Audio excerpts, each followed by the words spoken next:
खुलुमबाय आं सिबिरानि ब्रह्म नोंथांमोननिसिम फिन आं सानसेयारि खौरां लानानै फैबावबाय नोंथाङा जुदि चेनेलाव गोदानबा सानफ्रोमबो फुंनि समाव खौरां मोननो थाखाय एसबी बड' निउज चेनेलखौ साबस्क्राइब खालामनानै ला नोंथाङा बे चेनेलाव सानफ्रोमबो फुंनि समाव खौरां मोननो हागोन। जाब्रबथाय जानायखौ खम खालामनो थाखाय क'क्राझार जिल्ला हान्थामेला बिफाना रड सेफ्टि रेलि खालामदों। हेलमेट गानालासे मटर साइकेल बा स्कुटि सालायग्राफोरनि सायाव राहा लानायनि बिबानखौ रायजो राजाफोरनो गथायदों। क'क्राझार जिल्ला हान्थामेला बिफाननिफ्राय फोरमायथिदों दि चेक पइन्टआव ट्रेन्सपर्ट डिपार्टमेन्टनि रावबो गैयाब्ला बा पुलिस गैया होननानै हेलमेट गानालासे मटर साइकेल बा स्कुटि सालायोब्ला जायखिजाया सुबुङानो मबाइलजों सावगारि सेबखांनानै हान्थामेला बिफाननो वाट्सएपआव दैथायहरनो हागोन। वाट्सएप नाम्बारा जाहैबाय 9706017830। बे नाम्बाराव सावगारिखौ दैथायहरनो हागोन। बेनि उनाव हान्थामेला बिफाननिफ्राय नायबिजिरनानै फोरमान जायोब्लानो इ-चालाननि गेजेरजों मेसेज हरनानै जुरिमाना फोनांहरगोन होननानैबो फोरमायथिदों हान्थामेला बिफाननिफ्राय। जाब्रबथाय जानायखौ खम खालामनो थाखायनो हान्थामेला बिफाना मेल खुंदोंमोन। बेनि उनावनो बेखौ आयेन बानायनाय जादों होननानैबो फोरमायथिदों। रायजोआव जाब्रबथाय जानायखौ खम खालामनो थाखाय रायजो राजाफोराबो जाहाथे बिबान लानानै खामानिखौ मावो बेनि थाखायबो खावलायहरदों हान्थामेला बिफाननिफ्राय। बिसायख'थिनि सिगां क'क्राझार जिल्लायाव हिंसायारि जाथाय। सोरबा सुबुङा बिजेपिनि मावख'आव अर सावनानै होदों। क'क्राझार जिल्ला कसुगाव मण्डल बिजेपिनि मावख'आव सोरगिदिं सोंखननाय नेटखौ सोरबा सुबुङा अर सावनानै होलांदों। जाथायखौ लानानै गोख्रों रावजों सोंखारिदों बिजेपि दोलोनिफ्राय आरो जाथायनि सायाव कसुगाव पुलिस थानायावबो एफआइआर होनाय जादों। कसुगावआव बिजेपि दोलोआ आवगायबाय थानायखौ नुनानै सोरबा बेरेखा दोलोनि सुबुंफोरानो बे जाथायखौ खालामदों जानो हागौ होननानै अजद होदों बिजेपि मावख'निफ्राय। लोगोसे दायनिगिरिखौ हमनानै जाहाथे गोख्रोङै साजा होयो बेनि थाखायबो दाबि दैखांदों बिजेपिनि दैदेनगिरिफोरा। थारैनो जुगा सोलायबाय नामा? सिगांनि समफोराव हिन्जाव गदाय लानाय बा सानै साथाम हिन्जाव लानायखौ खोनानो मोनोमोन। नाथाय आथिखालाव माखासे जुलि जाखानाय आइजोफोरासो खेबनै खेबथामहालागै जुलि जाफिनदों। जुलि जाखांनायनि उनावबो गथ' गथाय गारनानै आरो फिसाय नखर संसारखौ गारनानै जुलि जाफिनदों आरो जाफिनदों। बे खेबावबो जुलि जाखानाय आइजोआ गुबुन हारिनि हौवा अदेबानि मुस्लिमजों दोनखारनायनि खौरां सफैदों। बाक्सा जिल्ला बरमानि कृष्णा रामसियारिया थांनाय 12 फेब्रुवारिनिफ्रायनो गोमानानै दङ। गोमानाय जाथायखौ लानानै फिसाया बरमा पुलिस थानायावबो गोमानायनि अजदखौ होदों। फिसायनि मुङा नागराम रामसियारि।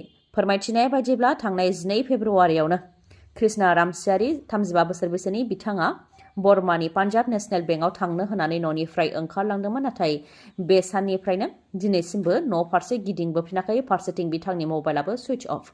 जायनि थाखाय बिथाङा बहा थांदों बेखौ रोखायै गुमुर मोनाखै। नाथाय गुबुन हौवाजों खारनायनि सन्देह खालामदों। फिसाया फोरमायथिनाय बायदिब्ला बिजनि बुइपारानि साइदुल आलीजों दोनखारनायनि सन्देह खालामदों। मानोना साइदुल आलीया बिथांमोननि न' साखाथियावनो माखासे फालांगिनि खामानिखौ लानानै थायोमोन होननानैबो फोरमायथिदों।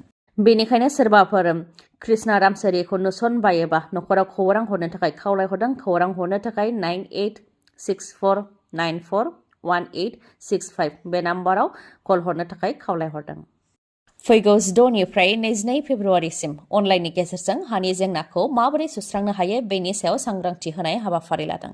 बिटिआर सोरखारनि बानजायनायावनो बे सांग्रांथि होनाय हाबाफारिखौ लादों। मोनफ्रोमबो भिसिडिसि आरो सार्कोलाव इएम एमसिएलए अफिसार बिडिअ आरो सार्कोल अफिसार बिथांमोनहा बाहागो लागोन। मिशन बैसोमुथि एपनि गेजेरजों माबोरै हानि जेंनाखौ सुस्रांनो हायो बेफोरनि सायावनो सांग्रांथि होनाय जागोन। बे मिशन बैसोमुथिनि सायावनो चिरां जिल्लानि डिसि कनफारेन्स हलाव प्रमद बर' बिथाङा खौरांगिरि मेल खुंदों आरो खौरांगिरि मेलनि गेजेरजों मिशन बैसोमुथिनि गेजेरजों 13 खामानिफोरखौ मावनो हानायखौ फोरमायथिदों प्रमद बर' बिथाङा।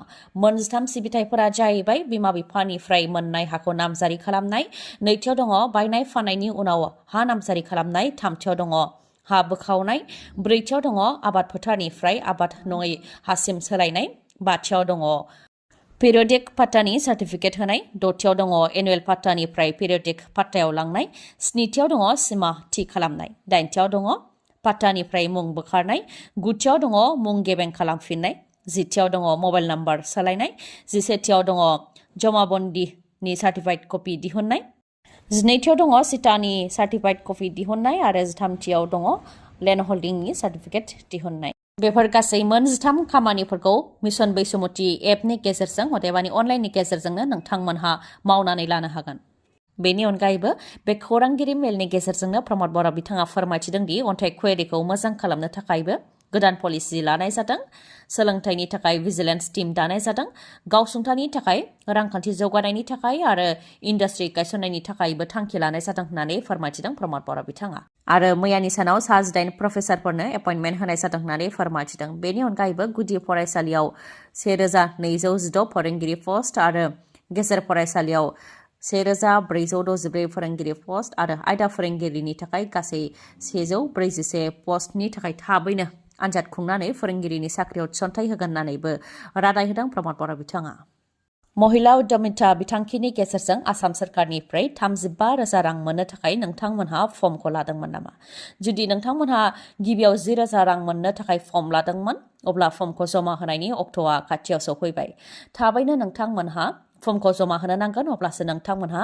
10,000 रांखौ मोननो हागोन बेनि सायाव आसामनि गिबि मन्थ्रि डक्टर हेमन्त बिश्व शर्मा बिथाङा फोरमायथिदों दि फैगौ 3, 4 आरो 5 मार्चआव नोंथांमोनहा फर्मखौ जमा होनो नांगोन अब्लासो नोंथांमोनहा 10,000 रांखौ मोननो हागोन फोरमायथिनो गोनांदि महिला उद्यमिता बिथांखिनि गेजेरजों आइजोफोरनो 35,000 रां होनो थाखाय आसाम सरकारा फोसावदोंमोन बेनि मादाव गिबियाव 10,000 रांखौ होग्रोनाय जागोन बेनि उनाव बेंकनिफ्राय 12,500खौ लन मोननो हागोन आरो बेनि उनाव आसाम सरकारा आरोबाव 12,500खौ होगोन आइजोफोरखौ जाहाथे फालांगि बिथिङाव जौगाहोनो हायो बा गावसुंथा खालामनो हायो बेनि थाखायनो आसाम सरकारा आइजोफोरनो सासेयाव 35,000 राङै होनो थाखाय थांखि फोसावदोंमोन बेनि अनगायैबो जायफोर दुखुथिया नखरनिफ्रा सरकारि न' मोननायनिफ्राय थालांनो गोनां जादों बिथांमोननि थाखायबो गोजोनथाव खौरां होननानै फोरमायथिदों आसाम सरकारनिफ्राय जेरावनाखि BTRआव बिथांखिनि गेजेरजों भारतनि गासै 3 कौटि नखरफोरनो सरकारि न' होनाय जाखाबाय बेनि अनगायैबो आरोबाव 2 कौटि नखरफोरनो सरकारनि फारसेनिफ्राय न' होनो थाखाय फोसावदों